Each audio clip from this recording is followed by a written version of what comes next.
por exemplo, quem é o inventor do avião? Santos Dumont ou os irmãos Wright? Se você seguir a inteligência artificial feita nos Estados Unidos, os irmãos Wright. E o Santos Dumont vai desaparecer do mapa, vai desaparecer da história. Perfeito. Bom, meu nome é Alberto Saller. Então, a primeira questão que eu quero falar é o seguinte. O Pepe, eu sigo ele no Café, Pepe Café, e sou praticamente grande parte da minha formação devo muito ao Pepe, na questão internacional da geopolítica. E eu quero fazer uma pergunta para o Patrício aí. Primo, essa questão que a mesa chegou a apresentar, do Tiradentes, né, e do Silvério. Eu acho que a primeira pergunta é a seguinte: existe, nos segmentos da sociedade brasileira, eu acho que existe os Silvérios e o Tiradentes. E não foi tocado aqui no segmento que eu acho importantíssimo para essa luta, que é o Exército, são as Forças Armadas. Então, acho que nós devemos conquistar também uma parte desse segmento aí para que possamos ter sucesso na nossa empreitada. Sim, é uma tarefa histórica, mas nós perdemos o Exército há muito tempo, infelizmente, né? Eu acho que hoje o nosso Exército, infelizmente, não é todo mundo, mas é altamente bolsonarizado, né? Isso é um fato, né? Mas existem exceções, vamos lutar para ganhar todas as parcelas da sociedade possíveis de ser ganhas para o projeto nacional, né? Okay. Próxima pergunta. Boa noite, meu nome é Sérgio Santana, sou professor universitário e doutor em Ciência Política pela UF. A minha pergunta é o seguinte: o lema do Fórum Social Mundial era "um outro mundo é possível". Nós vivemos próximo a isso na América Latina, entre 2003, 2004, até 2014, 2015. Estamos vivendo 10 anos de instabilidade direta. Avanço da extrema-direita, fragmentação dos processos de integração, como a Unasul, e essas alternâncias de poder, principalmente provocadas pelo Norte, através do lawfare, através desses agentes que estão aí atuando internamente para desestabilizar as democracias. Minha pergunta é: como é que nós, enquanto BRICS, poderíamos resgatar dentro do processo da América Latina, na estabilidade democrática, uma recuperação no sentido de nós voltarmos a ter aquele momento inicial do século XXI em que realmente houve um processo muito mais integrado e de democracia e de pujança econômica dentro desses países, com Chaves, Lula, Kirchner, Morales e todos os outros. Muito obrigado. O Deng Xiaoping dizia que não existe século da América Latina sem Brasil e México, né? Assim como não existiria século da Ásia sem China e sem Índia. O México, que tudo indica, está se reencontrando consigo mesmo, né? Então, eu acredito que o futuro da América Latina, e para essa tarefa que se coloca, depende muito do que vai acontecer aqui no Brasil. E hoje ficou demonstrado, com essa taxação de Trump, que o Brasil é o grande alvo a ser abatido na América Latina. Essa consciência nacional que falta para nós hoje. Somos alvo, e a América Latina depende mais do que nunca de um Brasil em pé. Eu acho que esse que é o grande ponto, é que o futuro da América Latina depende muito do Brasil hoje. Né? Esse que é o ponto que eu acho que é fundamental para colocar aqui.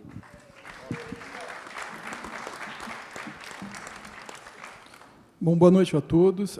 A minha pergunta seria para o Pepe. Meu nome é Alexis Zakharchuk, sou engenheiro naval e sou de origem russo-ucraniana. E uma característica da minha família é que o lado ucraniano era mais russo do que o próprio russo.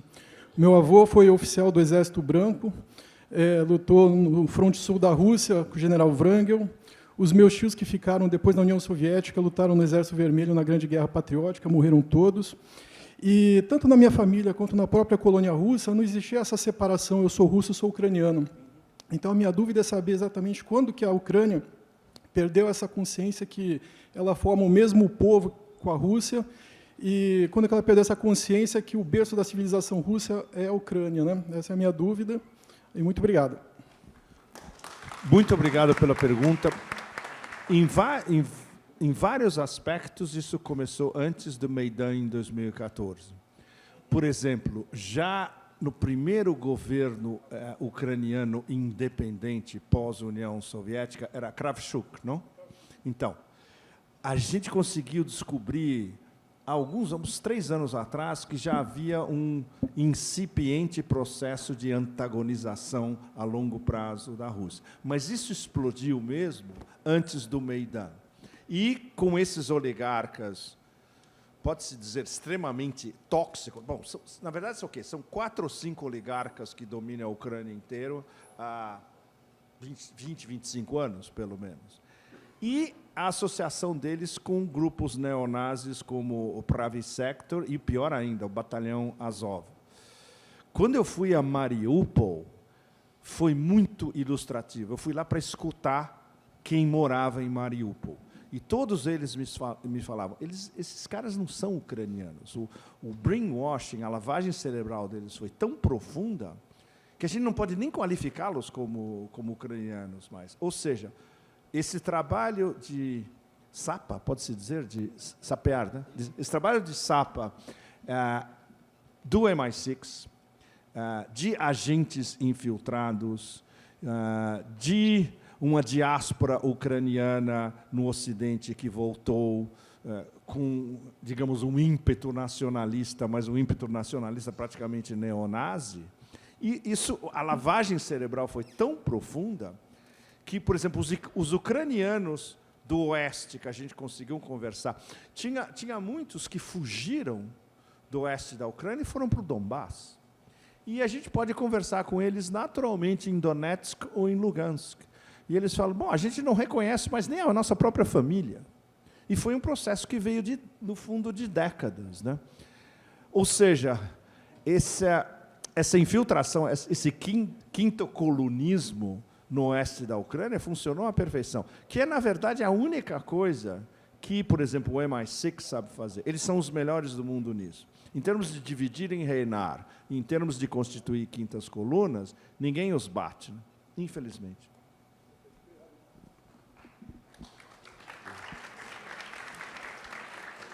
Boa noite a todos, meu nome é Sérgio Thiago, eu sou músico e minha primeira questão é sobre se no Brasil, que aproximadamente um século vem sofrendo o processo subversivo do Império, se existe, assim, se vocês acreditam que é possível conquistar algum capital político da extrema-direita, muito subvertida, independendo da bandeira que a gente levantar, porque eu tenho tentado militar, tenho conversado com muitas pessoas, e elas são extremamente irredutíveis, elas têm uma visão completamente diferente. Outra pergunta que eu tenho é se o projeto de desdolarização do Donald Trump é uma coisa deliberada, numa espécie de fraude de transferência de riqueza, ou se ele é inepto mesmo. E uma outra perguntinha é se essa levantada da DPF 635 tem a ver com a queda da USAID, porque o Estado do Rio de Janeiro estava sendo dividido e desestabilizado, já estava tendo narrativas de terrorismo aqui pelos traficantes, e se vocês acreditam que possa ter relação a retomada dos bairros, a retomada dos territórios, porque acabou culminando no mesmo momento.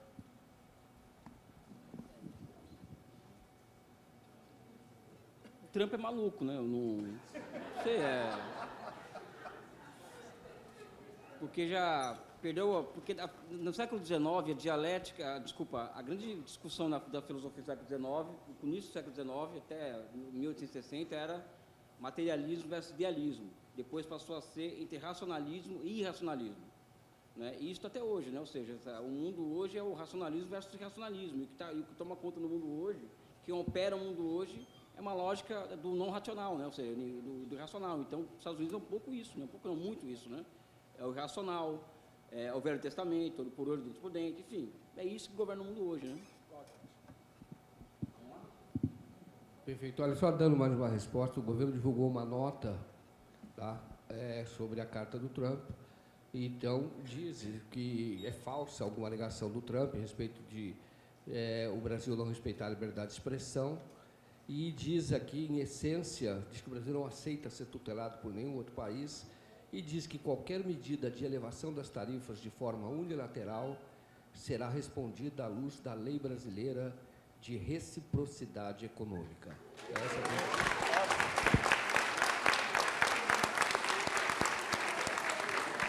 E tem mais um ponto importante ponto importante da carta que diz: a soberania, o respeito e a defesa intransigente dos interesses do povo brasileiro são os valores que orientam a nossa relação com o mundo. É isso.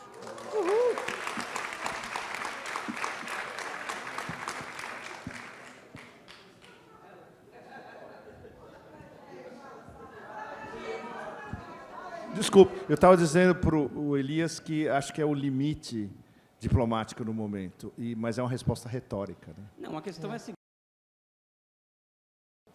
Nós sofremos um abalo econômico, sim, porque é mercado exportador dos nossos produtos industrializados, mas temos um ganho político imenso dentro da gente. Ou seja, nós perdemos na economia, ou seja, não é fácil ser tarifado, não é legal ser tarifado, apesar de ser uma oportunidade para substituir importação, por exemplo, mas, por outro lado também, nós temos uma carta na manga política que nós não tínhamos há uma semana atrás, pessoal. Há uma semana atrás, duas, nós não tínhamos certas cartas que possibilitasse que o nosso campo político tomasse para si a chamada iniciativa política. Então, por exemplo, quando o Congresso Nacional não cumpre o acordo com o presidente Lula e derruba o imposto sobre o IOF, ou seja, é um Congresso que opera a favor dos bilionários do Brasil, nós ganhamos um sopro de vida na política. E agora, quando o Trump nos entrega essa carta de testamento do Vargas para a gente, cá entre nós, né? Porque é uma arma política isso. Então, acho que nós estamos diante de uma oportunidade política única para retomar a iniciativa do jogo aqui no Brasil. Eu vejo dessa forma. Só para lembrar que essa tarifa que o Trump anuncia, se efetivamente adotada, é em agosto. E é por isso que a partir de agosto, e é por isso que o Lula responde que qualquer tarifa será respondida com base na lei da reciprocidade, que isso marca as relações externas brasileiras. É isso que está dizendo, porque também tem que levar em consideração o perfil do Trump, que é de muita bravata, de muita ameaça, e depois ele acaba recuando, entendeu? É isso. Pepe, eu passo a palavra então, da pergunta foi respondida já?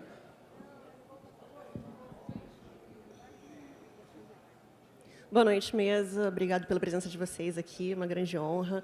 A minha pergunta é sobre desdolarização e um assunto que o Pepe tinha mencionado em um dos vídeos dele, sobre a venda dos títulos da dívida pública norte-americana, que seriam de propriedade chinesa, que estariam sendo vendidos progressivamente, mas a China não poderia ter uma ação muito, digamos assim, muito acelerada nesse processo, né? A gente ouviu dizer que a China estaria tendo uma cautela excessiva nesse processo de venda desses títulos. Mas esse timing, né, será que não conta contra a gente? Porque, assim, o tempo é um recurso, né? É um recurso como qualquer outro. E, a partir do momento que, de repente, não se toma a iniciativa no momento correto, você está dando esse recurso, tempo, para o seu inimigo se organizar, se armar, minar as iniciativas do BRICS. Então, se você enxerga alguma possibilidade desse processo de dolarização ser acelerado, de alguma forma, o que poderia ser feito para esse processo ser acelerado? Porque a gente sabe que a única forma de parar essa sede de guerra do Império é por vias econômicas, não é por vias militares, não é lutar a luta no terreno deles, no campo deles, e sim onde eles são fracos, né, que é na fragilidade econômica deles. E se você acha que a China teria alguma possibilidade, existiria alguma possibilidade desse processo ser acelerado, né, o processo de dolarização e enfraquecimento da economia norte-americana ser acelerado pela China, o que poderia ser feito? E se os economistas, se eles conseguem prever esses cenários, né, da desdolarização, se eles conseguem fazer algum tipo de previsão de quais seriam os cenários possíveis para esse contexto. Obrigada. A desdolarização está sendo acelerada e não pela China, é pelos Estados Unidos, né? E a China é cautelosa como ela sempre foi durante séculos, sabe? Até porque para os chineses o tempo joga a favor deles, né? Então não tem muita o fator tempo para os chineses conta a favor deles, né? Isso é o mindset chinês, né?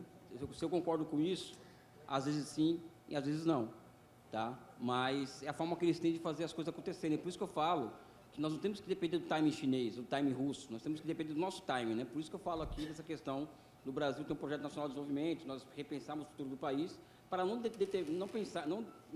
dependermos do timing alheio, vamos dizer assim, né? Sua pergunta é altamente pertinente em relação a isso. Boa noite, meu nome é Marcelo, sou engenheiro eletricista. Eu gostaria de fazer 2 perguntas. Uma é mais objetiva, a resposta, e outra é mais... A primeira pergunta é a seguinte: o foco do BRICS, das novas rotas, é a Eurásia. O tempo todo a gente olha aqui, tem o mapa da Eurásia. Em algum momento, qual a importância do Brasil para os BRICS como um todo, no seguinte sentido: em algum momento, Rússia, China, Estados Unidos podem se sentar e simplesmente o Brasil, a gente sabe que o Brasil nesse jogo não é um peão. O Brasil pode ser simplesmente, olha, toma o Brasil para vocês e o foco de Rússia e China é ficar na Eurásia apenas e deixar as Américas para os Estados Unidos, voltar às esferas de influência. E a segunda pergunta meio que uma pergunta-sugestão. O Pepe estava falando de Beijing, Murmansk, Arcangelsk, dessa rota do Ártico. E esse mapa não é o ideal para a gente ver esse tipo de rota, entendeu? Pelo fato da distância, da escala, que é um mapa plano, e o norte fica extremamente maior. Eu gostaria de saber essa distância, mais ou menos em quilômetros, comparando com uma rota convencional do Mediterrâneo, para saber o quão ela é vantajosa, entendeu? Essa informação objetiva. É mais ou menos 8.000 quilômetros, comparado, acho que, com 12.000 indo pelo Canal do Suez. É mais rápida e o custo é menor. Isso é o mais importante. As duas coisas juntas, por isso que a Rússia está investindo em construir cada icebreaker, cada quebra-gelo custa $240 milhões. Eles estão fazendo 4 no momento, fora tudo que eles já têm antes. E é o único país do mundo que tem uma frota de quebra-gelos nuclear, que está sendo construída justamente para esse corredor. Tinha uma primeira parte da sua pergunta, desculpe. Era justamente se o foco das novas... Ok, não é que o Brasil vai ser entregue para o Estado. Imagina, de jeito nenhum. Os BRICS são um organismo multilateral do Sul global como um todo. A importância do Brasil é a mesma importância de um país africano e a mesma importância de um país do Sudeste da Ásia.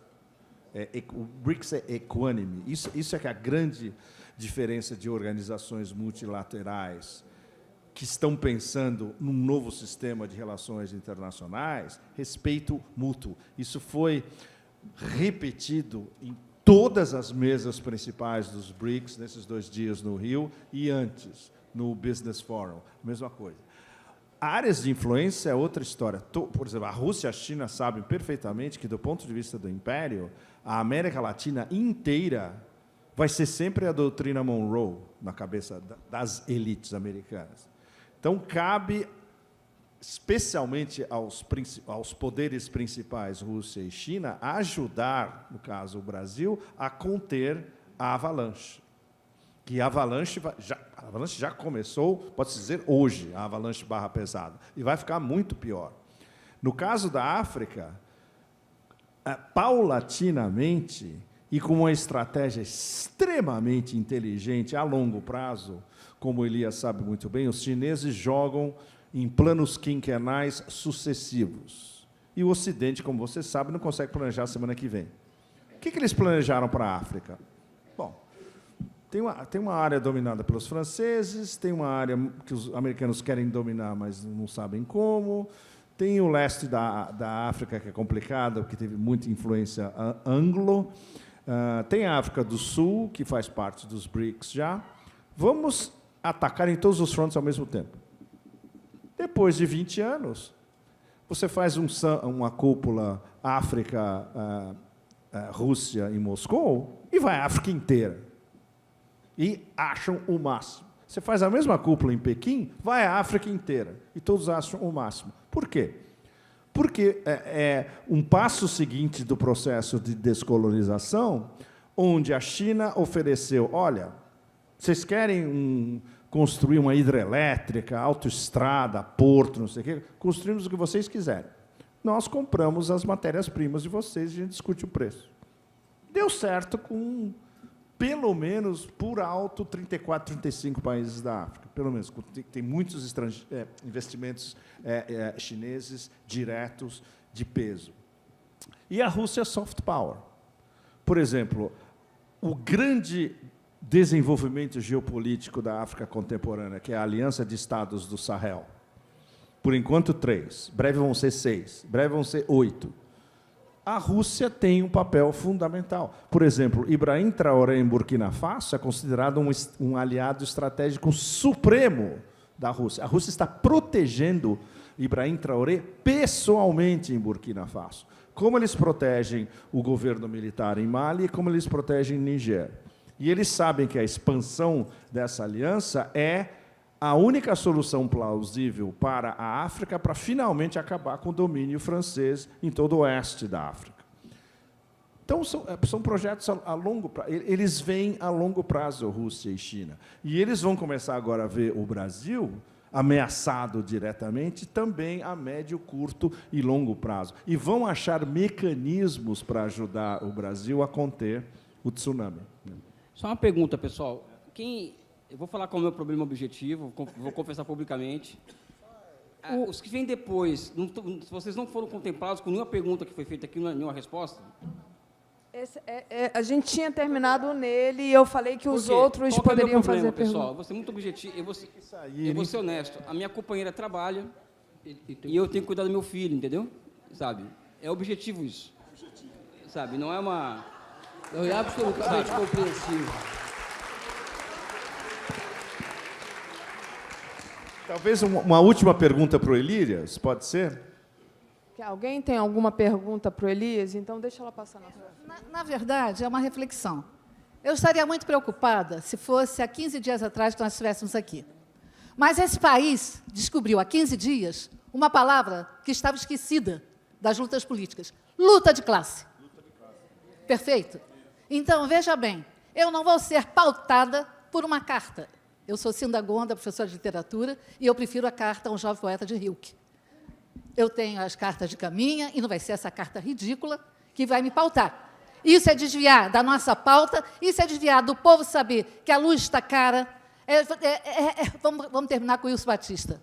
O dia que o povo descer não for carnaval, e é esse dia que chegou, e amanhã todos à rua. Pessoal, eu peço desculpas, tá? Por eu ter que sair nesse horário. Eu queria ficar aqui até amanhã com vocês. Foi um prazer muito grande, Pepe. Eu sinto muito não ter tempo de ficar com você horas conversando, porque a gente já estava com esse encontro marcado há 300 anos, nunca deu certo. Né? Hong Kong, Xangai, agora aqui. Enfim, eu quero muito agradecer aqui o Brasil 247 por essa oportunidade de expor um pouco as minhas opiniões. Eu quero agradecer muito vocês por terem aqui pacientemente ouvindo cada exposição, as aulas que o Pepe nos traz, essa visão sofisticada que ele tem da geopolítica mundial, um pouco das minhas opiniões que todos aqui já conhecem. Né? Então, eu queria muito agradecer o fato de vocês estarem aqui, vocês existirem para a gente. Né? Eu quero mandar aqui um forte abraço para cada um e cada uma de vocês, um beijo no coração de todos. Tá? Muito obrigado. Valeu. Obrigada, Jabor.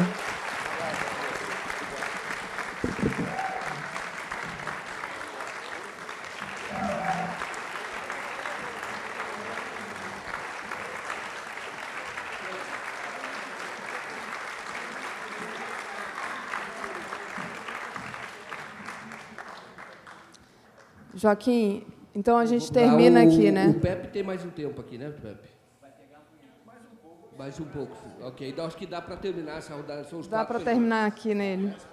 4, ok. Boa noite a todos. Meu nome é Alexandre Tupinambá. Em primeiro lugar, parabéns ao Pepe, ao Elias e à TV 247 pela organização do evento.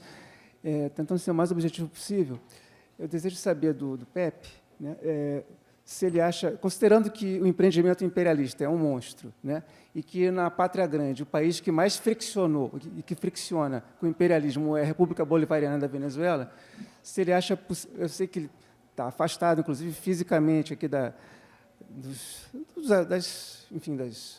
acontecimentos diários aqui do Brasil, de certa maneira, mas é uma pessoa muito bem informada. Se ele acha possível que, até o final de Lula 3, o governo Lula possa adotar uma postura menos hostil em relação à Venezuela e ao presidente Maduro. Né? Muito obrigado. Pelo que eu conversei aqui nesses últimos dias, a gente tem que fazer essa pergunta para o Itamaraty. Me corrijam se eu estiver errado.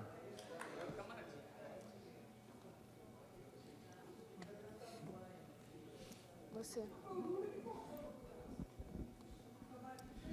Boa noite. Eu tinha uma sequência de perguntas, mas eu vou tentar resumir a uma só. Um camarada falou que é de família ucraniana russa, e você falou sobre ter conversado com pessoas na Ucrânia que fugiram do oeste para o Donbás, né? Teve um texto do Putin falando disso, né, da unidade histórica do povo ucraniano e do povo russo, e a mídia ocidental basicamente taxou isso como maluquice da cabeça do Putin. Então, eu queria saber se você tem alguma recomendação de lugares, ou filmes, ou documentário, ou entrevista, qualquer coisa que você tenha esses depoimentos dessas pessoas. Siga os canais, especialmente de militares russos, no Telegram. Tem uma função de tradução simultânea no Telegram. Um deles é o Rybar, R-Y-B-A-R. Você pode ir atrás, e tem várias discussões sobre a unidade. É uma unidade. Desde Kievan Rus, em 1100 e pouco, é uma unidade de país. Essa noção de Ucrânia separada, ela não existe. Tinha um núcleo em 1654 que depois foi sendo anexado, né? Foram anexados de todos os lados e vindo de todos os lados, né? Mas são povos não só primos, como irmãos, literalmente. E muito mais do que várias conjunções no sudeste da Ásia, por exemplo. Não existe um tribalismo ucraniano diferente da Rússia, por exemplo. O dividir em reinar foi tão bem feito que criou, justamente, a gente estava falando isso agora há pouco, mentalmente nas pessoas, uma blocagem absoluta da Rússia como um poder imperialista, querendo conquistar a Ucrânia e anexar a Ucrânia eternamente à Rússia. A Ucrânia era parte da Rússia. Mas, olha, mais uma vez, em termos de combater propaganda, nós não temos instrumentos no Sul Global ainda para combater a capacidade de fabricação de narrativas do Ocidente coletivo. E a capacidade de propaganda, fabricar narrativas e fazer a propaganda dessas narrativas como a única narrativa possível, histórica, econômica, política, etc.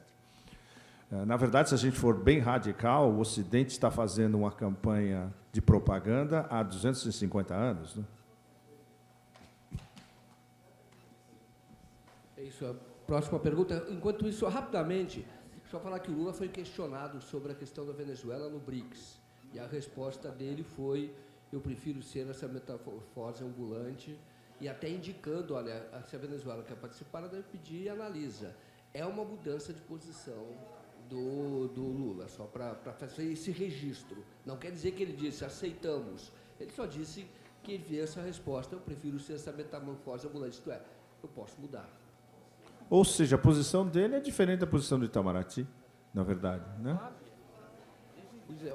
Bom, o Itamaraty tem a tradição das relações exteriores, mas por isso talvez o Lula tenha os assessores, né, o assessor dele, que é o Celso Amorim, que vem do Itamaraty, entendeu? Então é uma disputa. Mas o Celso é anti-Venezuela? Nesse caso, ele foi lá, ele colocou. Mas era um outro contexto. Como diz, é o Lula, que o Lula indicou a mudança de posição do Lula. É isso que precisa ser visto na política, entendeu? Ele tem uma mudança de posição. Começa e indica, não quer dizer que ele fez, ele indica. Gente, para acabar, Pepe, Paquistão, Afeganistão e Mianmar são os caminhos mais curtos da China para o Índico, e via Afeganistão para o Irã e para aquele... Né, tá certo, o Paquistão faz fronteira ali com a China. O Afeganistão sumiu do noticiário, Mianmar sumiu do noticiário pouco antes da sua primeira vinda aqui, no golpe de Estado que teve em 22, mas vamos lembrar da Segunda Guerra Mundial, a rota da Birmânia para contornar os japoneses ali na Indochina e tal. É a rota mais curta para sair do Estreito de Mala, com Malaca. O Afeganistão, o caminho mais curto para o Irã. E, mês passado, mísseis chineses operados por paquistaneses derrubaram aviões indianos fabricados na França, tido como o suprassumo da tecnologia 4 gerações e meia. Isso é um comentário. Segundo, no domingo em Niterói, você falou do Bin Laden. O quê? Não, falou rapidamente, como diria o Lula en passant. E eu, em sala de aula, eu falava que, para mim, o Bin Laden, né, considerando que a gente tem mais ou menos a mesma idade, um mão branca. Lembra do Mão Branca, do jornal O Dia, que é aquele cara que vendia jornal, mas não existiu? Eu estou muito louco de dizer que o Osama Bin Laden não existiu, ou tem algum quê de sanidade? Não, existiu, era um agente da CIA, reconvertido. O Alistair Crook, o meu amigo Alistair Crook, ele viu o Osama Bin Laden em Peshawar. Na época, o Alistair era negociador, na verdade, pelo MI6. Ele trabalhava para o Foreign Office inglês, mas ele era um negociador e ele fazia parte...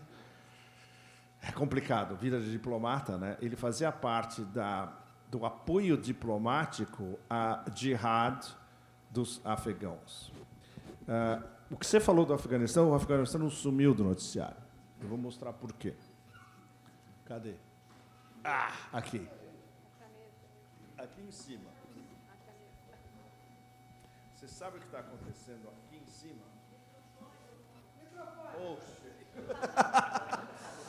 Ok. Alô. Ok. Ótimo.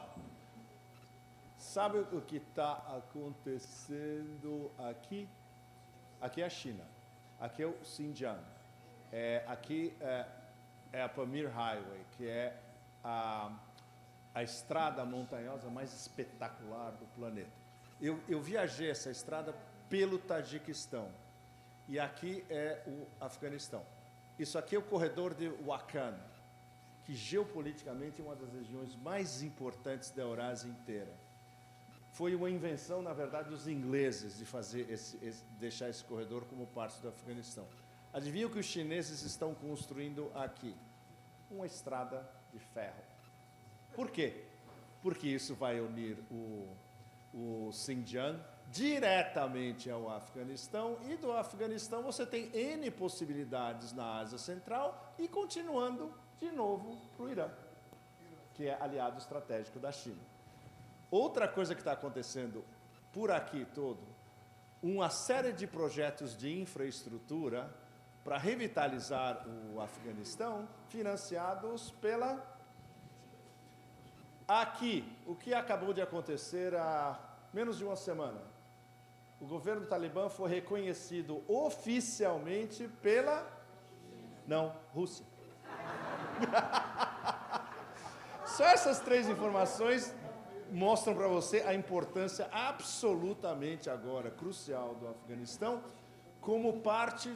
Ele pode ser parte de vários corredores chineses, inclusive o corredor principal que a China está investindo, que é o corredor econômico China-Paquistão, que sai de Urumqi, atravessa aqui pela Karakoram Highway, que é um espetáculo também, desce pelo norte. Essa aqui é a região que a Índia diz que é deles, mas no fundo é paquistanesa.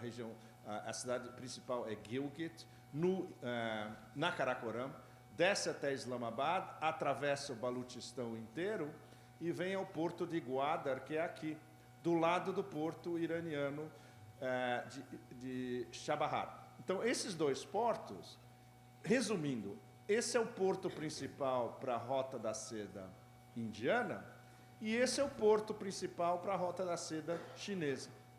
Mas os 2 vão terminar praticamente se unindo.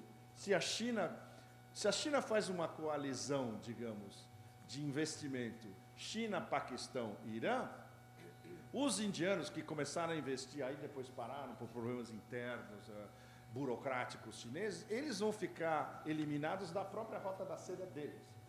Então, tudo isso que está acontecendo aqui é de uma importância absolutamente fundamental. Para quê? Mais um corredor de conectividade, dessa vez, depois de 20 anos que os americanos tomaram para substituir os talibãs pelos talibãs, agora os talibãs são reconhecidos pelos russos e estão fazendo negócios com a China.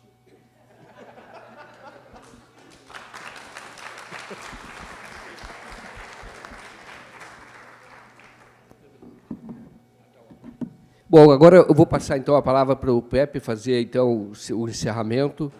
E quero agradecer muito a presença de todos.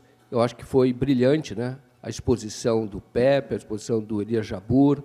Eu acho que nós tivemos aí uma noite de informação de qualidade e diante de um fato quente, né? O que estava ocorrendo, que foi a carta do Trump e a resposta do governo brasileiro. Então, Pepe, mais uma vez, parabéns, muito obrigado. Passo você para o encerramento. Muito obrigado.